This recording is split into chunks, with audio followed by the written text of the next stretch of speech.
Hello, everyone, and welcome back to the Pro Football Historian channel. I'm your host, Flynn Given.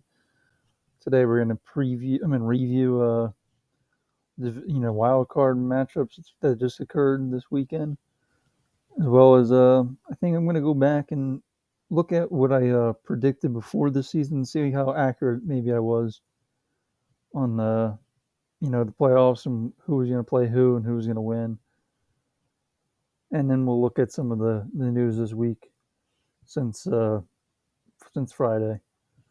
First game was the Raiders and Bengals. Honestly, this might have been the best game of the week. It was the first game. You had the fourth and fifth seed in this game playing each other. For the most part, the Bengals, at least early off, they moved down the field and got points on basically every drive in the first half. And, obviously there's a controversial whistle call that went to Boyd for a touchdown that, if it was correctly officiated, it would not have been a touchdown. Again, I don't know how much that impacted the game, but I could see why you'd be mad if you're a Raiders fan off that, because that was not the correct call, or was not officiated correctly. Otherwise, the Raiders, they moved the ball. They yardage wise they did pretty good. Later in the game, the pass rush started to get to Burrow. Ultimately, I think the Bengals really should have won the game bigger. I know I talked about in my preview of the game that this was probably going to be close. The score from their first matchup was a little misleading, but the Bengals were the better team. They kind of kept the Raiders in the second half. They just didn't do a whole lot. I know they kicked like 2 field goals. So other than that, that's all they really did. They couldn't finish drives, which kept the Raiders in the game. And the Raiders, went down the field at the end of the game, and it's one of those Raiders games where usually they come out on top of this. Unfortunately, they Carr threw a pass that was a little short of the end zone. It was picked off by Pratt, and that ends the Raiders season. For the past few seasons, they kind of had hot starts, and then they kind of like fell off, which this year you could say they kind of did too. They eventually picked it up at the end of the season. So, the Raiders have been on the fringe playoff team the last couple of years, and they got in finally. Unfortunately, still haven't won a playoff game since their Super Bowl appearance in 2002. So, 2002 season. So, moving on, let's go to the New England Buffalo game. Third match of the year, divisional game, and really the turning point might have been the first drive of New England. Mac Jones throwing the interception after they were down 7-0. It was a great play by Micah Hyde, obviously, if you've seen it. And then the Bills went on to score another 6 more drives after that, touchdowns. Other than 2 missed extra points, the Bills offensively did whatever they wanted. Josh Allen played an amazing game. One of the best quarterback performances I've seen in the playoffs. One of those kind of games like, Aaron Rodgers against the Falcons in 2010. Yeah, perfect passes. I think other than this, maybe his first pass, I think it was his first pass to Beasley, I believe, where it was kind of like short or low, still catchable, but it was inaccurate. After that, he didn't miss a single pass. Didn't matter if it was 40 yards down your field, 50 yards, he hit it. For New England, obviously, some people, though, they exceed expectations. I actually, before the season, had them having a better record. Still pretty much being where they were, a wild card team. Again, I actually was correct on all these games. I was 6-0 this week, my picks. But I did not really expect the Bills to just handle New England like that. It's one of the best defenses in the NFL, both sides actually. But for the Bills to just carve up the Patriots defense, they're going to have to look at getting some speed on that team, or at least a pass rusher. They had Chandler Jones at one point. They don't have a guy like that really, so you try to contain him. They only have three rushers, and he has all day to throw. And even with three guys, eventually he's going to find maybe a spot to step up or run. And then he was outrunning the defense, Josh Allen. So, and then they were playing so much pass defense. Singletary did fine in the run game with 81 yards and 16 carries, 2 touchdowns. Mac Jones, obviously, he's probably just going to have to, they're going to have to help him, give him more receiver help. And then he needs to probably learn how to push the ball down the field a little bit more. But, it wasn't Mac Jones' fault they lost this game. He didn't play amazingly, but it's a rookie quarterback. First playoff game. If you've seen other rookie quarterbacks, or I should say other quarterbacks that had their first playoff game, didn't go too well for all of them. Except for Burrow. Obviously, Burrow won a game. And, Derek Carr played okay, I guess. But other than that, most of the quarterbacks didn't play too well. Next game, the Eagles and the Buccaneers.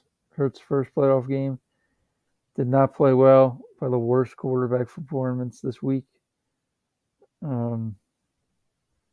Buccaneers obviously just on another level than the Eagles. I don't know why the Eagles got so away from the run game. I know it didn't work that well, but there was points where they still could have ran it, got away from it, and by that point, it was Hurts could not. He was missing receivers. In terms of throwing the ball, missing them, and also just not seeing receivers open, not anticipating them being open. And Buccaneers, it almost was 21-0, but they got a sack in the red zone, which kept it to be 17-0. And Eagles still couldn't score. Took them until the fourth quarter to get a touchdown. And at that point, it was 31-0. Got another touchdown later, which was Hurts' for only touchdown pass of the game. Brady played pretty well. Played what he needed to. Didn't take many shots downfield. And Eagles defense, obviously, they're not very talented. They didn't have Josh Sweat in the game. And they really couldn't stop the Bucs until Tristan Wirfs got hurt at right tackle. That allowed Kerrigan and whoever to get somewhat of a pass rush on Brady, which we have to see if that's going to impact the Bucs later on this postseason if Wirfs can't play. But he did try to come back in, so we'll see. But the Eagles' approach is just allow you to throw short passes and complete it, and Bucs, they can do that. Eventually, they try to do some different stuff, but at that point, it's just too late. I would say the Eagles didn't play horrible in defense. It wasn't great, though, especially the first 3 drives was pretty bad. The Eagles offensively, until the very end, they didn't do really anything. They had drops in there, but they just didn't get the ball to the playmakers until too late in the game. Not much else to say. Obviously the Buccaneers were favored by 8.5 or whatever, and they came off on top. The second Sunday game, the 49ers Dallas, was probably my favorite match of the week, and the 49ers winning this game. Ultimately, they almost blew it, but Jimmy Garoppolo, throwing an interception. They also almost had a fumble at them, which was at least overturned.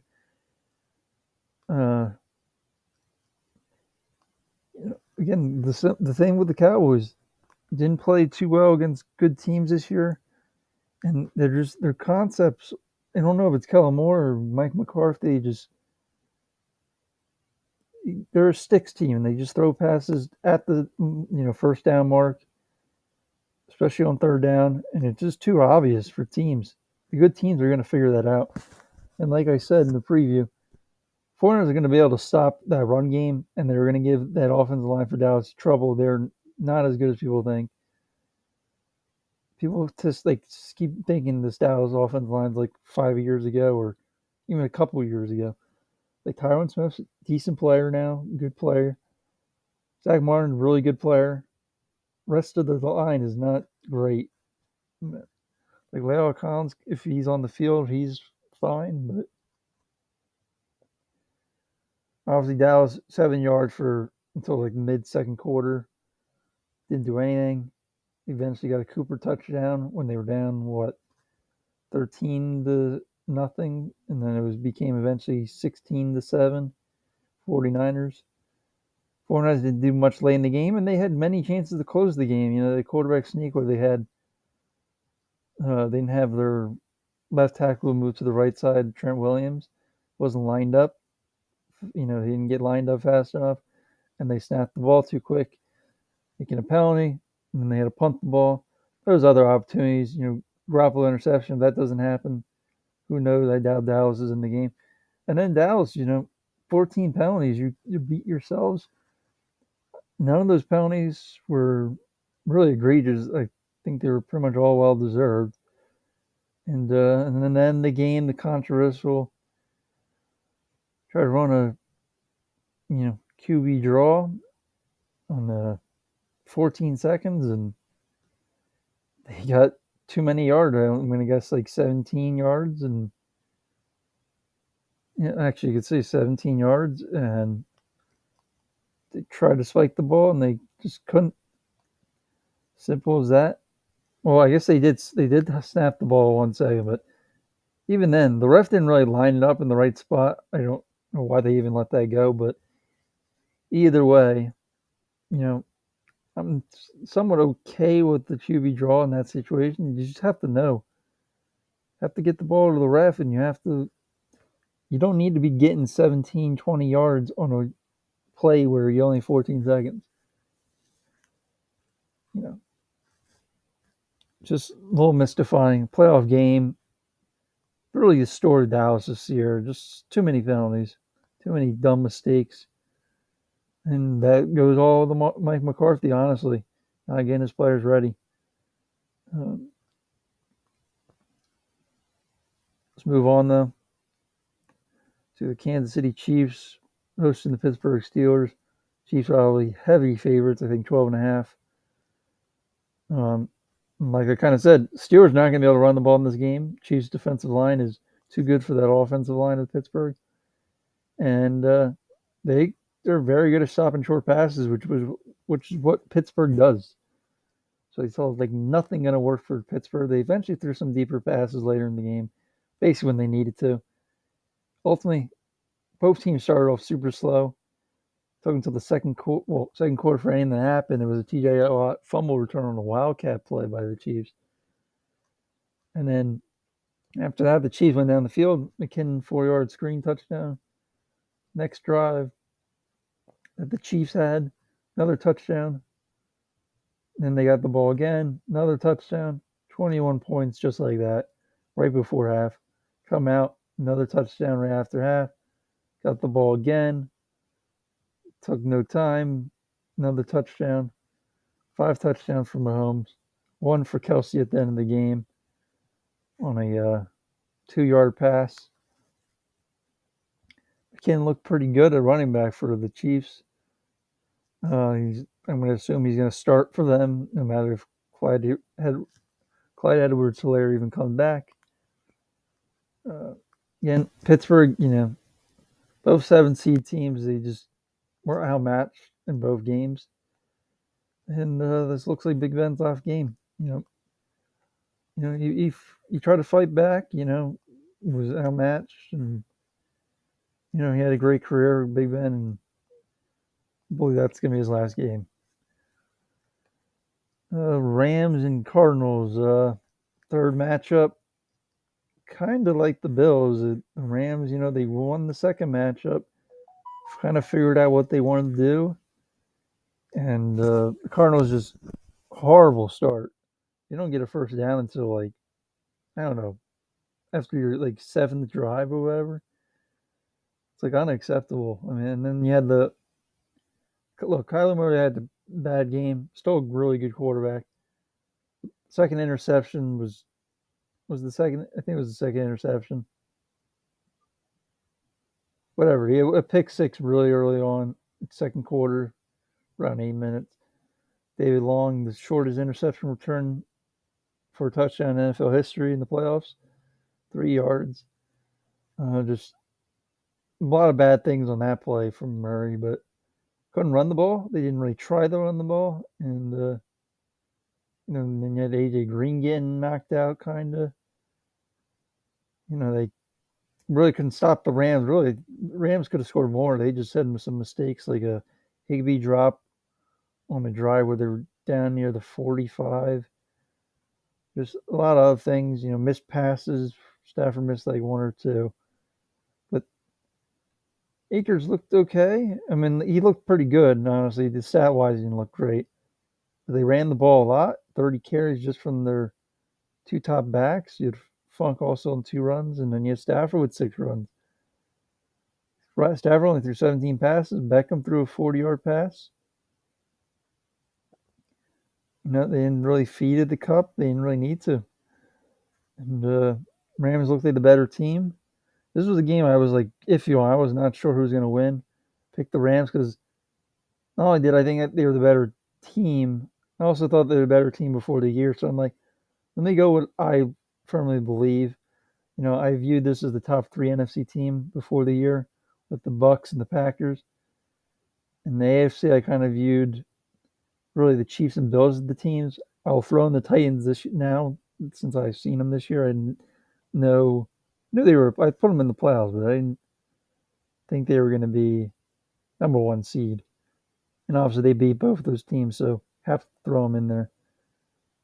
Uh, that's the 6 games. Look at my thing for before the year. This is what I picked. Sorry for the, you know, not the great resolution for the picture, but basically the main things. I'm going to look at what I got right and what I got wrong. Interestingly enough, I had Rams hosting the Bucks. Actually, no, I had the Bucks hosting the Rams, which is spot on. Though I did have the Packers hosting at the number 1 seed, the football team. Wrong there. Obviously, that was Dallas, and they played the 49ers. So if I just had the 49ers beating the football team, I would have had the same matchup on both NFC games. Obviously, the Vikings didn't make it. They had the potential to make it, and the Saints were very close to making it. So I don't feel too bad about those picks. Football team, obviously they should have. I was thinking they had Fitzpatrick before the year, so and they're fully healthy and all. By the end, 3 quarters in, or 50% of the season, we kind of knew Washington's probably not going to be that dominant and win the division. Dallas obviously was the better team this year. We'll see where Washington goes. Obviously, we'll talk about it later. Here we go. I had the Chiefs, the Bills, the Titans. Obviously, the Ravens didn't make it. Lamar Jackson injury kind of blew that. But I kind of fell off the Ravens, if you want to call it bandwagon, more like quarter of the year. I'm like, they were getting some wins that they probably shouldn't. And they had some good luck. The team was super banged up, which was another fact. I remember I was thinking when they had Marcus Peters, I was doing this, all that. So, even the running backs got S word and J.K. Dobbins. So I expected them to be better than what they actually came in the season with. But once I seen them, even when they were 8-3, I'm like, this team's not that good. And then the Lamar Jackson injury happened, and they just fell apart, losing 6 of the last game. 6 games in the last bit of the season. Steelers I had in. Honestly, looking at the Steelers in this regular season, I probably wouldn't have put them in, but 6th seed I had them. The Browns are the 7th seed. Browns are very talented. I don't really blame myself putting the Browns in. Baker Mayfield's injury probably affected that, but again, I don't think that's the worst. But one thing I would say is the Bengals. They obviously are the team that won the division. I just some reason they were the team. If I had a pick I've had a bad record with that I would have changed before the year. I just didn't see where it would give them wins. But once it was 1 week or 2 weeks in, I knew I made a mistake. I knew the Bengals were way better than I thought, and that was probably more on the offensive line wasn't as bad as I thought, and defensively I thought they were a little bit better than I anticipated. Thought they might be like the 24th best defense, but they were an average defense this year. So I was wrong on that. Obviously, I had New England and the Titans. So again, had them both in the playoffs. Obviously, Titans were number one seed, so I had that wrong. So the wrong matchup. Obviously, it's gonna be Titans, Bengals, and Bills, Chiefs. So ultimately, the championship game is what's happening this week. Ultimately, I actually think the Bills are. Well, let's go into the preview. But if I had to do this, looking just at them, I might actually pick the Bills in the matchup. Either way, I thought I did decently well. We'll see if I'm correct.